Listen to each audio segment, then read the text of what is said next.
오늘은 영적 진단이 필요하다, 영적 진단이 필요하다 제목의 말씀을 가지고 말씀을 나누겠습니다.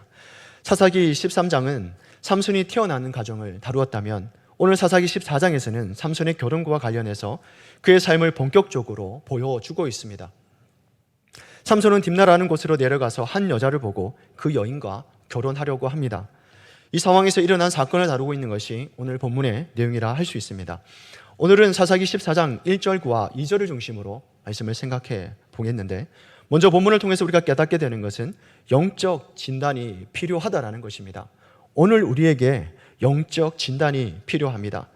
사사기 14장 1절과 2절입니다. 우리 함께 읽도록 하겠습니다. 시작하시겠습니다.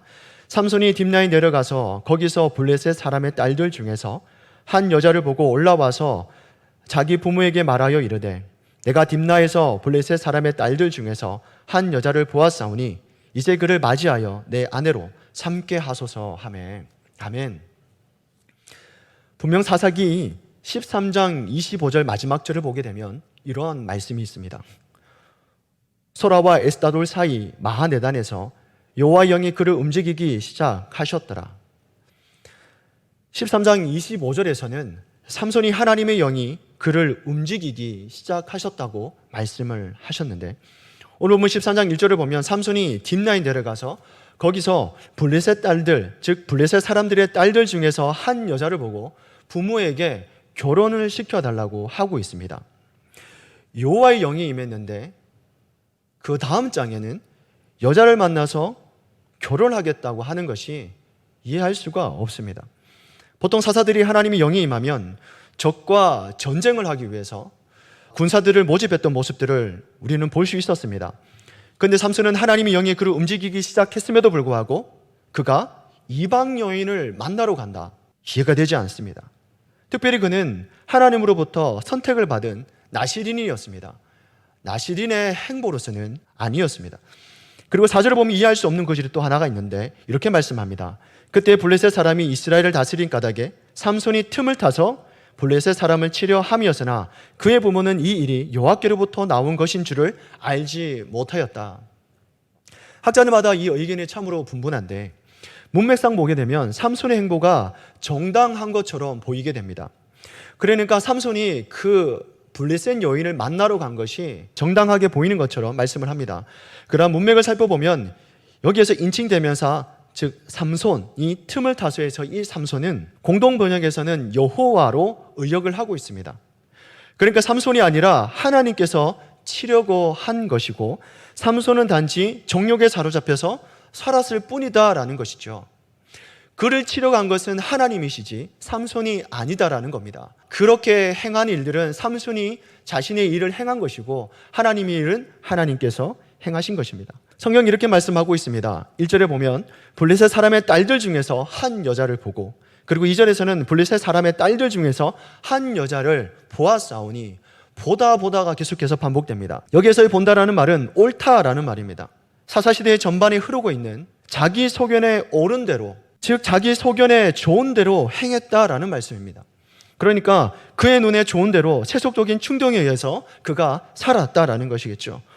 오늘 본문뿐만 아니라 그 계속해서 반복되고 있는 것은 그들의 풍속을 따라 그들이 그렇게 살았다라는 것입니다. 이것이 사사시대의 가슴 아픈 현실이었습니다. 그런데 이것이 개인뿐만 아니라 이스라엘 전체에게도 흘렀다는 것이죠. 오늘 본문에 짐작할 수 있는 것은 당시 삼손뿐만 아니라 이스라엘 백성들의 영적 상태였습니다. 왜 삼손이 혼자서 무엇을 하려고 했을까? 그렇습니다. 삼손이 나팔을 불어 군사를 모아도 지원할 사람이 없었다는 것입니다. 지금 이스라엘은 아예 전의를 상실했고 잃어버린 약속의 땅을 찾아야겠다라는 그러한 생각조차 없습니다. 이스라엘은 자신이 누구인지, 이 땅의 주인이 누구인지, 왜 싸워야 하는지, 누구와 싸워야 하는지 아무런 관심이 없습니다.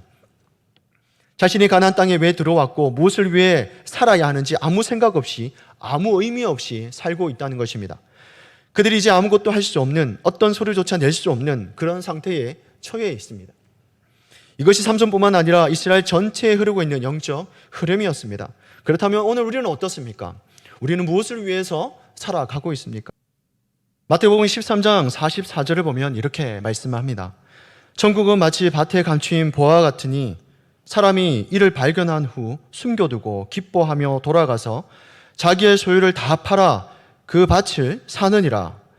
천국은 마치 밭에 감추인 보화가 같다.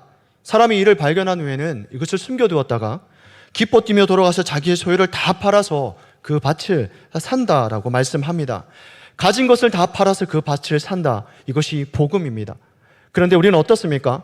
우리는 더 값진 보물을 발견했음에도 불구하고 그 어떤 것보다도 소중한 것을 발견했는데 이제는 그 보물을 헐값에 팔아치우려고 하지 않습니까?